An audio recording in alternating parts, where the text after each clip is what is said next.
Good morning friends, welcome to study with Neelam. I hope आप सभी लोग बहुत अच्छे होंगे। आज हम 23 फरवरी 2021 के सभी best of current affairs question complete करेंगे।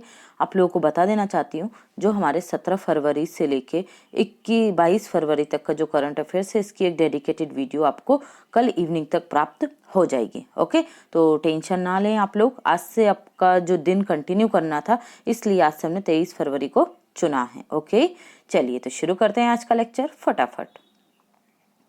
हाल ही में खजुराहो अंतर्राष्ट्रीय नृत्य महोत्सव 2021 में निम्न में से किस राज्य में आयोजित किया जाता है? ठीक है, तो जो खजुराहो नृत्य महोत्सव है, इसका आयोजन मध्य प्रदेश में होता है। और ये चर्चा का विषय इसलिए बना है क्योंकि 44 सालों के बाद 44 इयर्स के बाद ASI के द्वारा जो मंदिर है, इसके मुख्य जो क्षेत्र है, उसके अंदर इस समारोह के आयोजन की अनुमति दी गई है। इससे पहले ये क्या हो रहा था, मंदिर के बाहर ही होता था। जो पश्चिमी खजुराहो के पश्चिमी मंदिर समूह है, याद रखिएगा, पश्चिमी मंदिर समूह का जो परिसर है, वहां पर इसका आयोजन किया जाएगा। ओके, और ये क्या है, एक अंतरराष्ट्रीय नृत्य महोत्सव है। कहाँ होता है ये? मध्य प्रदेश के छतरपुर जिले में होता है। कहाँ पर? छतरपुर जिले में। और इससे आपको याद रखना है, इसे खजुराहो के जो मंदिर हैं, इन्हें 1986 में यूनेस्को की सूची में शामिल किया गया था। ओके, तो ये इंपॉर्टेंट है। मध्य प्रदेश के मुख्यमंत्री कौन है? तो शिवराज सिंह चौहान है। और ये नृत्य महोत्सव कब से प्रारंभ हुआ है? 1975 से प्रारंभ हुआ है। यहाँ की राज्यपाल हैं। एडिशनल चार्जेस मिला है किसको? आनंदीबेन पटेल को। ओके, तो ये सभी पॉइंट आप मध्य प्रदेश से याद रखेंगे। नेक्स्ट क्वेश्चन देखते हैं।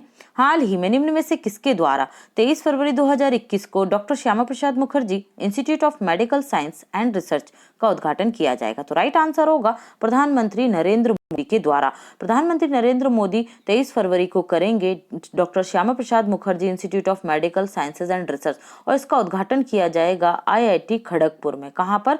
IIT खड़गपुर में इसका उद्घाटन किया जाएगा। तो याद रखिएगा किस IIT में कर रहे हैं? IIT खड़गपुर में। ओके, नेक्स्ट क्वेश्चन देखते हैं। खेलो इंडिया यूनिवर्सिटी गेम्स 2021 की मेजबानी कौन सा राज्य करेगा? तो राइट आंसर होगा यहाँ पर हमारा ऑप्शन सी। कौन करेगा? कर्नाटक करेगा। ओके, कर्नाटक के CM है VS येदियुरप्पा और केंद्रीय खेल मंत्री किरण रिजिजू। तो यहाँ पर ये होगा इनका आयोजन, ठीक है, 2021 के यूनिवर्सिटीज गेम्स का। कहाँ पर? आपके कर्नाटक में। अब जो हरियाणा है, हरियाणा के पंचकुला में, आपको याद रखना है, चौथे खेलो इंडिया का जो एडिशन है, 4th खेलो इंडिया का एडिशन हरियाणा के पंचकुला में होगा। ठीक है, और जो आपका है यहाँ पर ओडिशा में हुए थे पहले खेलो इंडिया यूनिवर्सिटी गेम का आयोजन। तो ये सभी पॉइंट इंपॉर्टेंट है और आपसे सिटी ही पूछी जाएगी, तो याद रखिएगा। और जो खेलो इंडिया यूनिवर्सिटी है, इसका दूसरा संस्करण है। पहला संस्करण कब हुआ था? 2020 में। कहाँ पर? ओडिशा में। और अब दूसरा संस्करण होगा आपका कहाँ पर? ये होगा आपके कर्नाटक, बेंगलुरु में। बेंगलुरु की जैन यूनिवर्सिटी और आसपास की जो यूनिवर्सिटीज हैं, वहां पर इसका आयोजन प्रारंभ किया जाएगा। ओके, नेक्स्ट देखते हैं। हाल ही में निम्न में से किसके द्वारा फिलिप द्वीप ट्रॉफी में अपना पहला WTA खिताब जीता है? तो राइट आंसर होगा यहाँ पर हमारा अंकिता रैना। देखिए, अंकिता रैना, इनका पहला WTA खिताब तो है ही, और ये पहली भारतीय हैं जिन्होंने फिलिप द्वीप ट्रॉफी जीती है। ओके, इसलिए ये इंपॉर्टेंट हो जाती है। और ये 5वीं महिला भी बनी है जो ग्रैंड स्लैम मैन ड्रॉप में पहुंची थी। ठीक है, तो इन्हें आप बिल्कुल मत भूलिएगा। और नाओमी ओसाका, इन्होंने अभी क्या जीता है? ऑस्ट्रेलियन ओपन जीता है नाओमी ओसाका ने। ठीक है, जो इनका दूसरा ऑस्ट्रेलियन ओपन और चौथा ग्रैंड स्लैम है। तो ये भी आप याद रखेंगे। नेक्स्ट देखते हैं। हाल ही में फरवरी 2021 में भारतीय नौसेना ने अरब सागर में निम्न में से किस देश की नौसेना के साथ पैसेज अभ्यास का आयोजन किया है? तो राइट आंसर होगा इंडोनेशिया। भारत और इंडोनेशिया की नौसेना के मध्य अरब सागर के क्षेत्र में इस एक्सरसाइज को किया गया। इसका उद्देश्य है, जैसे सुनामी वगैरह के टाइम पर दोनों देशों की नौसेनाएं किस प्रकार से मिलकर काम करेंगी। ओके, यहाँ मैप में हम देख लेते हैं इंडोनेशिया, ये है हमारा भारत। ओके, और ये है आपका इंडोनेशिया, जो ग्रीन कलर में आप देख रहे हैं, इंडोनेशियाई द्वीप समूह। ओके, 1500 के लगभग यहाँ पर द्वीप पाए जाते हैं। तो ये भी आप याद रखेंगे। लोकेशन आपको पता होना चाहिए किसी भी कंट्री की। नेक्स्ट देखते हैं। अगर आप स्टडी विथ नीलम चैनल पर पहली बार आए तो फटाफट से हमारे चैनल को सब्सक्राइब कर लीजिए, बेल आइकन प्रेस करना बिल्कुल ना भूलें, जिससे सभी वीडियो के नोटिफिकेशन आपको सबसे पहले प्राप्त हो। आप हमें सभी सोशल मीडिया प्लेटफॉर्म पर फॉलो कर सकते हैं, लिंक आपको डिस्क्रिप्शन बॉक्स में मिल जाएगा। और PDF डाउनलोड कीजिए हमारे टेलीग्राम चैनल से, जिसका नाम है स्टडी विथ नीलम। इसका लिंक भी आपको मिल जाएगा। ओके, वीडियो को ज़्यादा से ज़्यादा लाइक कीजिए, शेयर कीजिए और चैनल को सब्सक्राइब करना बिल्कुल मत भूलिए। चलिए तो देखते हैं अगला क्वेश्चन। हाल ही में निम्न में से किस अफ्रीकी देश के साथ भारत ने अपनी तरह के पहले मुक्त व्यापार समझौते पर हस्ताक्षर किए हैं? तो राइट आंसर होगा यहाँ पर आपका मॉरिशस। जी हाँ, मॉरिशस क्या है? एक अफ्रीकी देश है, ना कि हिंद महासागर में स्थित कोई द्वीपीय देश है और ना ही ये एशियाई कंट्रीज है। ओके, कौन से द्वीप समूह से, किस से कॉन्टिनेंटल से जुड़ा है? अफ्रीका समूह से जुड़ा हुआ है। ठीक है, अफ्रीका का है ये कौन सा देश?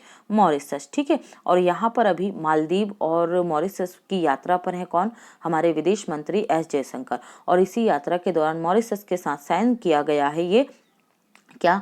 मुक्त व्यापार समझौता, और पहला अफ्रीकी देश है, इसलिए क्वेश्चन इंपॉर्टेंट। ठीक है, इंडिया से पहले ये इन दोनों देशों के साथ चाइना ने क्या कर चुका है? अपना समझौता कर चुका है। और जब चाइना किसी भी देश के साथ जो हिंद महासागर या अरब सागर में एक्टिव होता है, चाइना अपने रिलेशन एक्टिव करता है, तो भारत का विदेश मंत्रालय भी चौकन्ना हो जाता है और वो भी इसी तरीके के समझौते करने लगता है। ओके, और ये बहुत अच्छी बात है कि हम पीछे नहीं रहते हैं, क्योंकि जितना अच्छा आपके आसपास के जो देश हैं उनसे आपके संबंध होंगे, उतना चीन से आपको खतरा कम होगा। ओके, चलिए नेक्स्ट देखते हैं।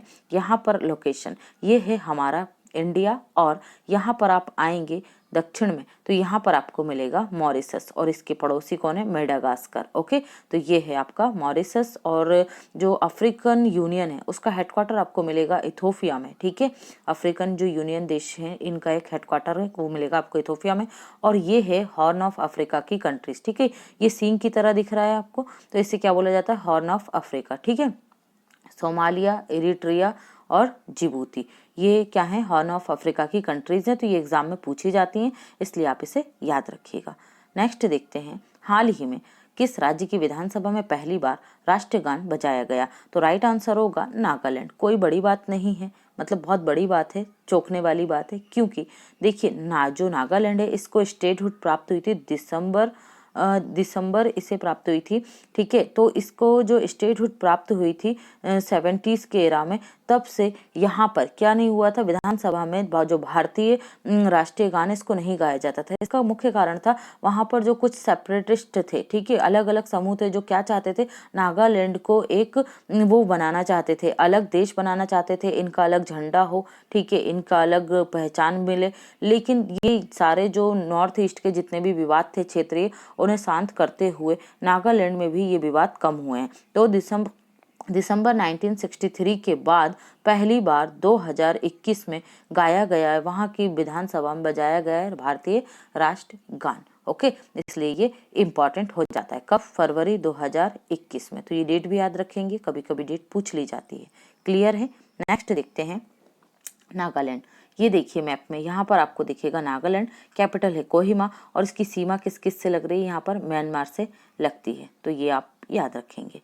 नेक्स्ट देखते हैं, हाल ही में निम्न में से किस राज्य सरकार ने पति की संपत्ति में महिलाओं को सह स्वामित्व अधिकार देने के लिए एक अध्यादेश लेकर आई है? तो राइट आंसर होगा उत्तराखंड सरकार। उत्तराखंड सरकार के द्वारा व्यूमेन इक्वालिटी को बढ़ाने के लिए और जेंडर इक्वालिटी को बढ़ाने के लिए इस तरीके का ये कानून लेकर आए हैं। जो Uttarakhand Zamindari abolition and land reforms act है उसमें सुधार किया गया है, और इस कानून का लाभ राज्य की लगभग 35 लाख महिलाओं को मिलने वाला है। ओके, तो ये भी आप याद रखेंगे। कौन लेकर आया है? उत्तराखंड लेकर आया है। तो यहाँ मैप में देखेंगे उत्तराखंड, ये रही भारत में लोकेशन।